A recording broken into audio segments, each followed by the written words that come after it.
9 o'clock. A dazzling moon outside the window. A shrill whistle for a werewolf. Amanda Fisk stood by the door, listening, teeth bared. There was no doubt about it. The little bitch was getting it on with Timothy. She had tracked Timothy from his apartment, his ex had gotten the house, across St. Paul and downtown, right to B. She'd seen the blonde open the door, and her arms going up around Timothy's neck. They disappeared back toward the stairway.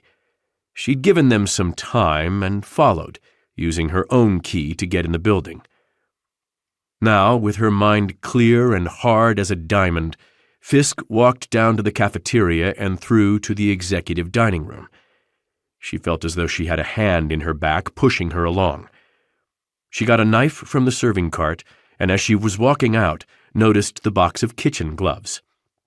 She took two, pulled them on, and continued back to her small office. As she walked, she got a whiff of buttered popcorn? Was there somebody else in the building? Somebody she didn't know about? She didn't think so, but she did a swift recon, looking for light, movement, sound. Nothing. She went back to her office, smelled the popcorn again. Couldn't find the source, but it seemed to be lingering around an unoccupied copy room. Didn't actually worry her, but it seemed curious. She continued on. She had no plan, but then, as a law school graduate, she understood both the merits of meticulous planning and the merits of spontaneity. This was time for the latter. That was demonstrated by the serendipitous discovery of the non-slip latex gloves. In her office, she locked the door, sat in her office chair in the semi-dark, and tested the point of the knife. As expected, the knife was dull. No matter. She had the time. The ledge under the windowsill was rough red brick, and, whetting rapidly and with anger, she groomed the table knife to a fine, murderous point. And she calculated. The lovebirds would not be leaving together. Timothy Carlson had arrived in his Porsche 911, and the bitch had her Subaru in the parking lot. When the knife was ready, Fisk walked back to the VP's outer office, where the pair had gone to use the soft leather couch. She waited 2 spaces down, inside an unlocked conference room, the door cracked open just enough to see.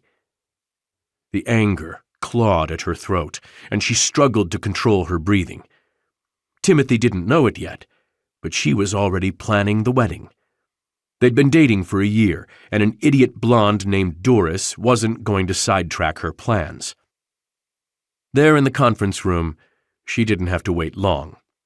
With Timothy, unfortunately, you never had to wait long.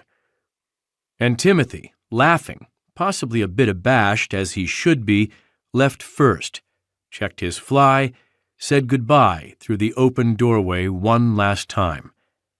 He walked along the dark corridor to the stairs, down the stairs, and out.